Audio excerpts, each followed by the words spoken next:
Hi there, folks. I'm Kevin Tracy of ktracy.com, and today I am sweating my ass off in my garage, which is now at 106 degrees Fahrenheit, and I can't open the garage door even though it's 20 degrees cooler outside because there's also a crap load of mosquitoes out there, and if I open that door for more than 20 seconds, they'll come flooding right in. And I've been sucking them up with the vacuum cleaner as much as I can, which has only made it warmer in here. And I still have 50 stars to cut out of a wooden flag, so I have to cool it down in here. And to do that, I am going to use this 20-inch Masterforge. Hi, I'm voiceover Kevin from ktracy.com. I meant to say Masterforce here, although Masterforge is a pretty metal name. Shroud floor fan.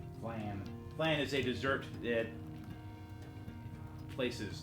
Oh, I'm holding this sideways. The box is kind of weird here. Okay, so anyways, this is the Masterforce Shroud floor fan, which throws air at a velocity of, is that a velocity? Yeah, I think it is a velocity. So, velocity is, computer, what's an equation for velocity? Velocity is equal to displacement divided by time. Yeah, so it's a velocity of 5,200 cubic feet per minute. And that is the max airflow capacity of this fan. This is one of several fans of this type at Menards by the Masterforce brand. And Masterforce, I have one of their table saws. I've been happy with their stuff so far, and it seems like a decent quality stuff. So let's go ahead and get unboxing. Voiceover Kevin again. This took 12 minutes to unbox and assemble, mostly because I'm an idiot.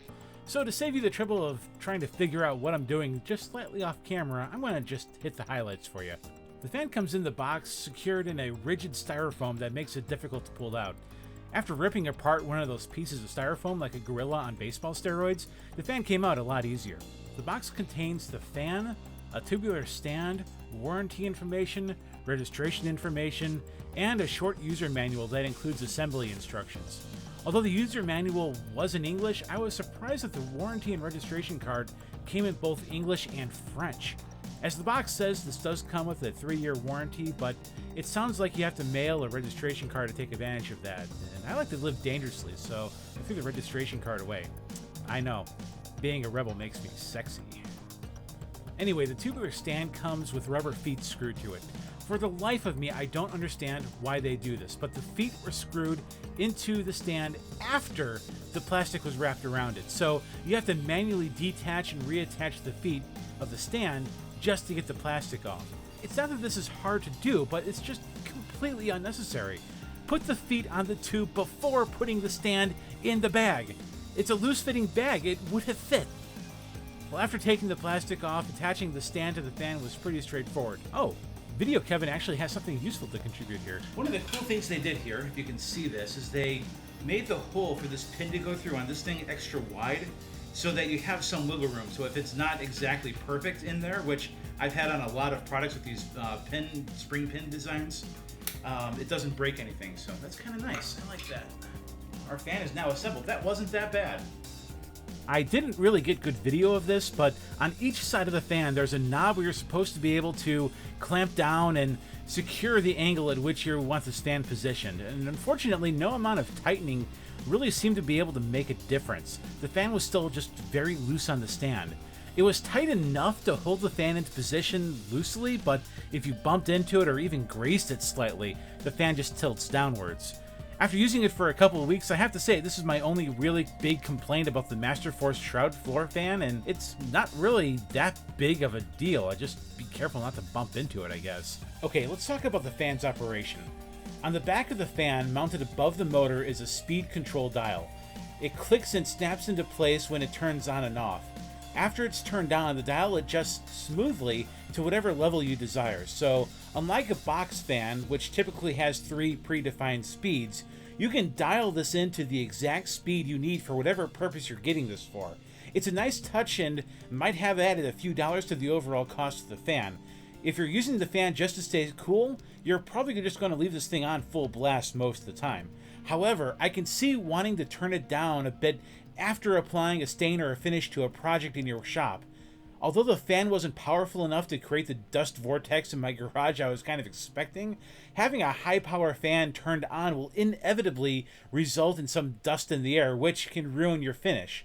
A dial like this lets you pick out exactly the speed that's right for your shop when you want to stay cool but don't want massive airflow either. Now, one question I'm sure you're going to have is about noise. On low, the noise of this fan is barely able to be registered on my Google Pixel XL. Take a listen.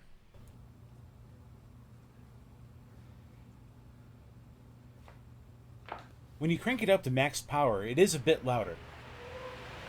It does take about 15 seconds to reach max speed.